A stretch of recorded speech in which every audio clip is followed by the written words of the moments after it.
1. Tamit la pêcheuse. Dans les vastes marécages du delta du Nil, où les roseaux géants ondulent sous la brise, et où les eaux troubles reflètent un ciel d'azur, se dresse une humble hutte.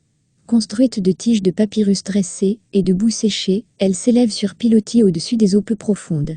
Tamit, une femme d'une quarantaine d'années au visage buriné par le soleil et les embruns, porte une simple tunique de lin écru. Ses mains calleuses manient avec habileté les filets de pêche, tandis que sa fille Renenette, adolescente aux cheveux noirs tressés, l'aide à trier les poissons argentés dans des paniers d'osier.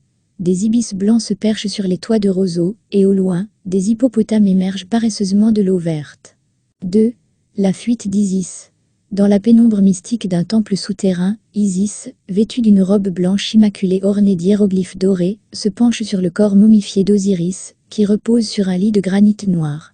Ses longues ailes d'or déployées créent un halo de lumière magique. Ses yeux versent des larmes qui deviennent des perles brillantes en touchant le sol. La magie de résurrection temporaire opère. Osiris ouvre les yeux, sa peau retrouve momentanément sa couleur de vie. Mais déjà, Isis sent la présence menaçante de Seth approcher.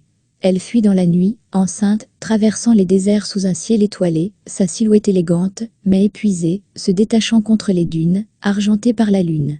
3. La rencontre. À l'aube, quand les premières lueurs rosées percent la brume matinale des marécages, Tamit découvre une femme, effondrée près de sa hutte. Isis, épuisée par des jours de fuite, a pris l'apparence d'une simple voyageuse. Ses cheveux noirs collent à son front en sueur, sa robe de lin simple et poussiéreuse est déchirée. Seuls ses yeux conservent une profondeur mystérieuse, qui trahit sa nature divine. Tamit, sans hésiter, l'aide à se relever, ses mains rugueuses soutenant cette étrangère. Renenette accourt avec une jarre de terre cuite remplie d'eau fraîche. L'hospitalité spontanée de ces humbles pêcheuses contraste avec la grandeur cachée de la déesse qu'elle secourt. 4. La naissance miraculeuse. L'intérieur de la hutte de roseaux baigne dans une lumière dorée surnaturelle. Isis, allongée sur une natte tissée, donne naissance à Horus. Le nouveau-né, dès ses premiers cris, émet une luminescence divine qui transforme l'humble demeure en sanctuaire. Sa peau dorée brille comme le soleil levant, et ses yeux, déjà perçants, semblent contenir toute la sagesse du cosmos. Tamit, agenouillée près de la couche, tend des mains tremblantes vers l'enfant divin, ses yeux écarquillés reflétant l'émerveillement et la terreur sacrée. Renenette se cache derrière sa mère, éblouie par cette vision qui dépasse son entendement. Les parois de roseaux semblent vibrer d'une énergie magique. 5. Le pacte. Isis révèle sa véritable identité, dans un moment de majesté divine contrôlée. Ses cheveux retrouvent leur éclat de jais, ses yeux brillent d'un pouvoir ancien, et, bien qu'elle reste assise humblement dans la hutte, sa présence remplit l'espace d'une autorité royale. Elle porte le petit Horus contre sa poitrine, l'enfant divin gazouillant paisiblement.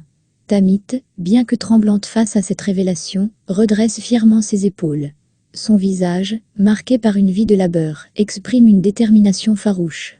Ses mains calleuses se joignent en signe d'acceptation du pacte sacré. Renenette, cachée derrière sa mère, observe avec un mélange de crainte et de fascination cette scène qui changera leur destinée. 6. La vie cachée.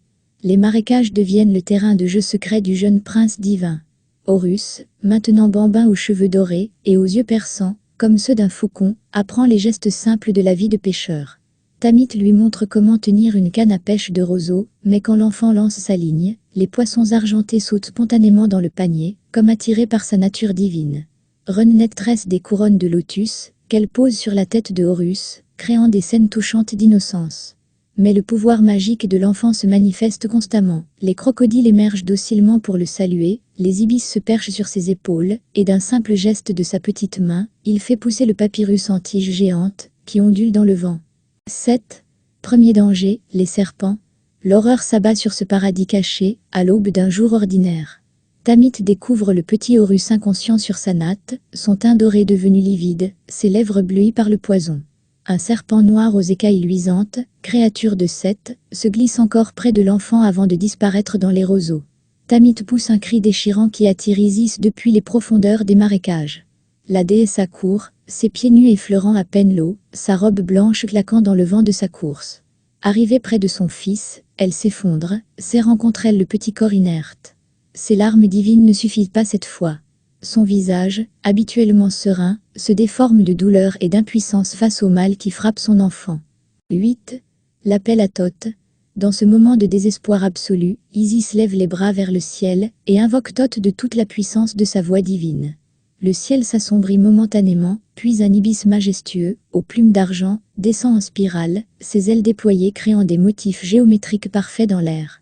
En touchant le sol, l'oiseau se transforme en Thoth, grand, mince, son crâne rasé orné du disque lunaire et du croissant, vêtu d'une robe blanche immaculée. Ses yeux brillent de sagesse millénaire. Il tient dans ses mains un rouleau de papyrus, couvert de hiéroglyphes lumineux. Sa voix, profonde et mélodieuse, récite les formules magiques qui neutralisent tous les venins.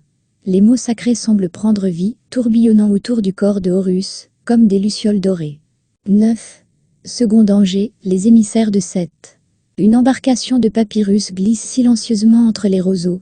À son bord, 3 hommes se font passer pour des marchands. Ils portent des tuniques de voyage et des bijoux modestes, mais leurs yeux froids et leur démarche trahissent leur véritable nature de soldats. Leurs regards scrutent chaque hutte, chaque recoin des marécages.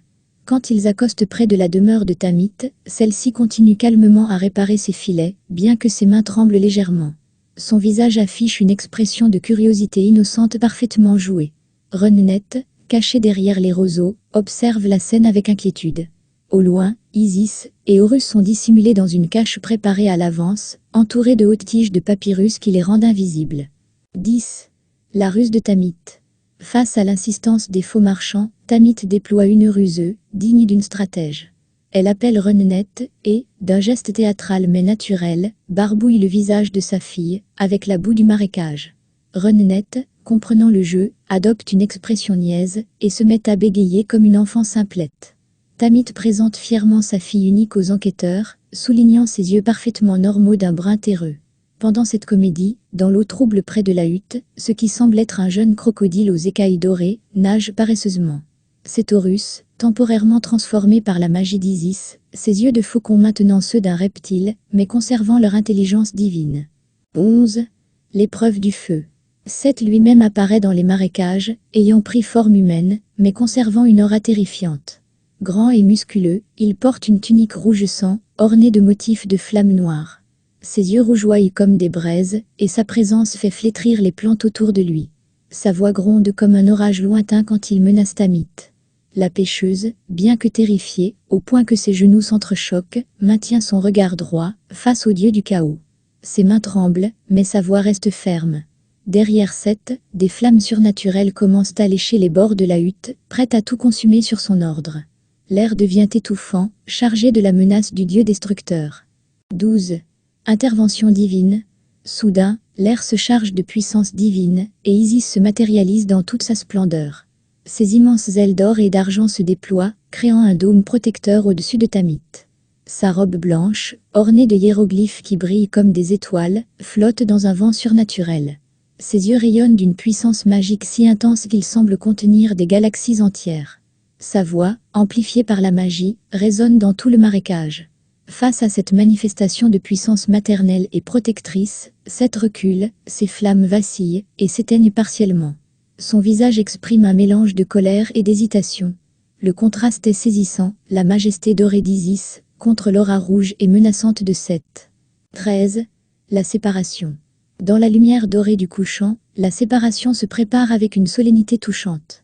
Isis, redevenue discrète, mais conservant sa grâce divine, tient Horus dans ses bras. L'enfant, maintenant âgé de quelques années, regarde Tamit avec des yeux emplis d'affection et de gratitude. Il tend les mains vers la femme qui, toutes ces années, l'a protégé. Isis détache de son cou un pendentif en forme d'œil d'Horus, en or finement ciselé et incrusté de lapis lazuli. Elle le passe autour du cou de Tamit, avec des gestes empreints de respect et de reconnaissance. Renet pleure doucement, ayant perdu son divin compagnon de jeu. Le marécage lui-même semble pleurer leur départ. Les roseaux s'inclinent, les oiseaux chantent une mélodie mélancolique. 14. Épilogue. Des décennies plus tard, un magnifique temple de calcaire blanc s'élève à l'emplacement exact de l'ancienne hutte de roseaux. Ses colonnes sculptées représentent des papyrus géants, et ses murs sont ornés de scènes relatant l'enfance cachée d'Horus. Tamit, maintenant âgée, aux cheveux blancs tressés d'or, porte les robes brodées d'une grande prêtresse. Ses rides racontent une vie de service sacré, mais ses yeux conservent la même bonté qui avait touché le cœur d'Isis. Elle demeure dans le sanctuaire, tenant l'encensoir d'or, entourée de jeunes prêtresses qui sont ses descendantes. Par les hautes fenêtres du temple, on aperçoit les marécages éternels, toujours vivants, toujours protégés. Horus est représenté en bas-relief sur les murs, portant la double couronne d'Égypte, mais gardant dans son regard cette tendresse particulière pour celle qui fut sa première protectrice. Et voilà. Si tu veux que je raconte la vie, l'histoire, les aventures d'un personnage, avant sa rencontre avec l'auteur qui a fait sa célébrité, donne-moi son nom dans les commentaires. Et pendant que j'y pense, si tu veux tester un puzzle vraiment original, va sur mon site, survivreaudésastre.com. À bientôt.